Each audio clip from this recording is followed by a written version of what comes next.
Good morning. Dick Gibson here, or Uncle Deke. What we're going to do is we're going to talk about the new Olympus TG5 camera.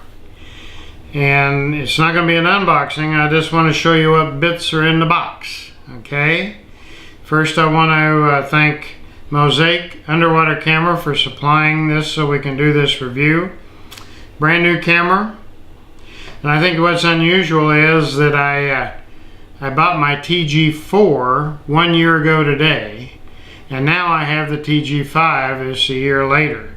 And so we're going to be kind of talking about that in future videos, how they compare. But let's see what's in the box. We got the box, okay, out of the way. Got this funky little carrier thing. Looks like an instruction manual, but it's kind of just doesn't amount to much. You have to find the instruction manual on the internet, and there's quite a few pages to that. So got that. Then we get down to the good stuff. We got a strap, and if you're going to use the camera as a knock-around camera, this is a good strap. I like it. I have another camera and I use this strap on it. Okay, it's a good one.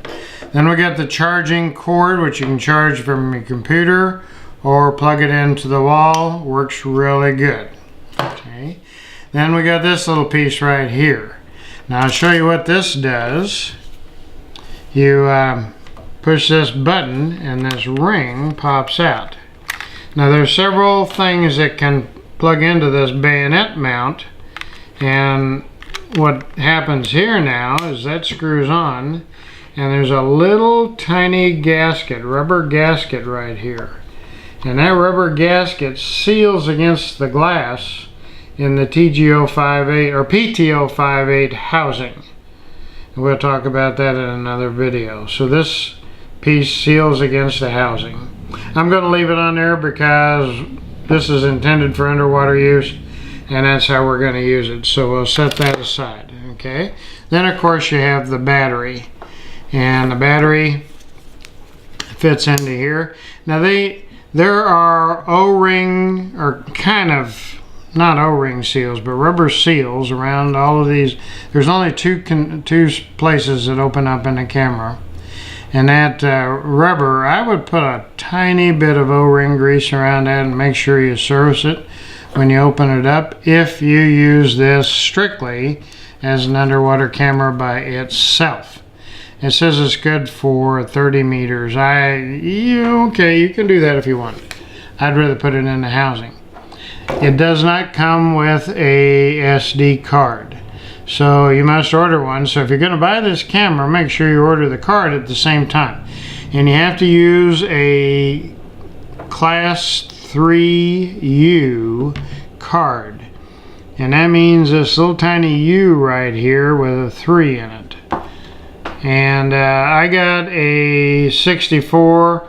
I don't know if you needed that bigger one or not, but that's what I got right there. That's the card. Okay, so we'll put the card in. Kind of goes in upside down like that. Okay, then this door closes and locks once here. Then there's a safety lock on it so you can't accidentally get it open. This door has the same one, has a safety lock there, has another lock there. This is where you plug in to charge it or to transfer videos to your computer or to update the firmware.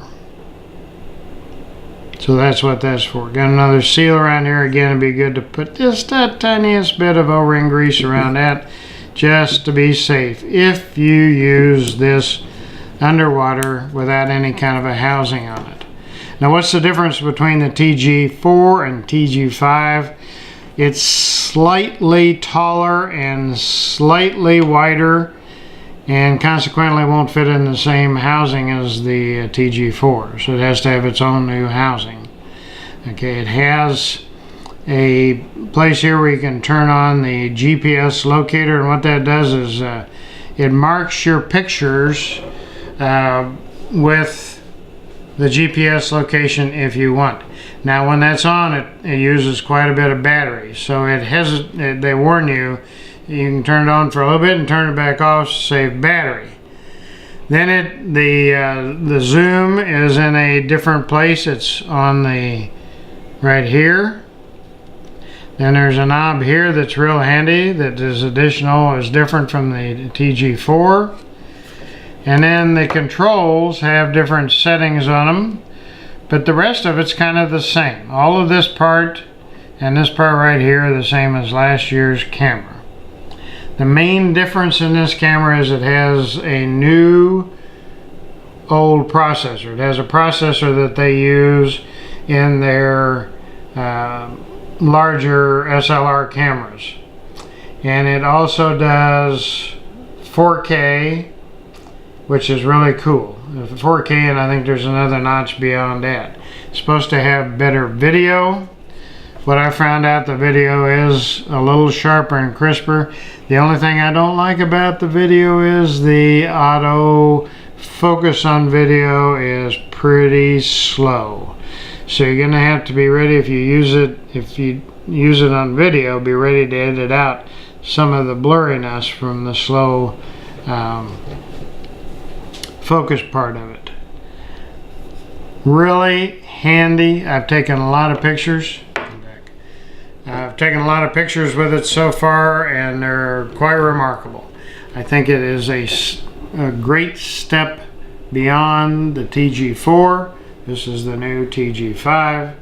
I'd recommend you get it for the simple fact that it has a different processor, going to have better stills, better video, plus there are also lots of settings for the still pictures in RAW. So you can combine different quality pictures with RAW. In the TG4 you either had RAW and JPEG and that was it, or without. This has a lot of different settings. The underwater settings are easier to use in this, I believe. There are fewer things to choose from, but it makes it pretty easy to take it underwater because it has a built-in red filter. So that's just a touch. It's not really a review of this. It's what's in the box and what to expect. Remember, you got to buy a card. So if you buy the camera, order a card along with it. So give it a try. Check with Mosaic. They can supply you with this camera straight away, and I think you'll really, really enjoy it. I'm going to enjoy mine. Uncle Deke out.